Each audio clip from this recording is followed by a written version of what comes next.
ఈ రోజు ఉదయం 2:30-3 గంటలకి మా అత్తగారు ఇక లేరు అన్న వార్త వచ్చిన తర్వాత అరవింద్ గారేమో బెంగళూరు వెళ్ళారు. నేను ఒక్కడిని ముందు వెళ్ళినవాడిని. నేను అక్కడికి వెళ్ళిన తర్వాత ఆవిడ డిడ్ నో మోర్. ఆ సమయంలో గోపి గారు మనం అనుకున్న ఈ ఆర్గాన్ డొనేషన్ గురించి నాకు గుర్తుకొచ్చింది. నా సెల్ ఫోన్ గుర్తుకొచ్చిన తర్వాత అంత మిడ్ నైట్ అంటే 2:00, 2:30 ఆ ప్రాంతంలో బ్లడ్ బ్యాంక్ ఫోన్ చేసి స్వామినాయుడిని నిద్రలేపి నా బ్లడ్ తీసుకున్నాను.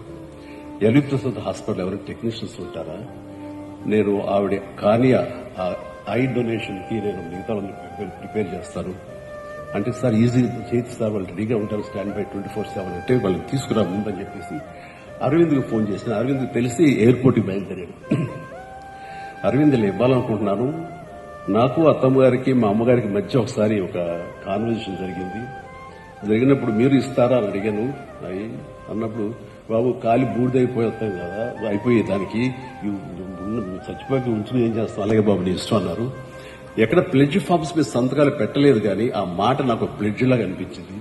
ఏం చేయమంటావు అరవింద్ అడిగితే, ప్లీజ్ గో హెడ్.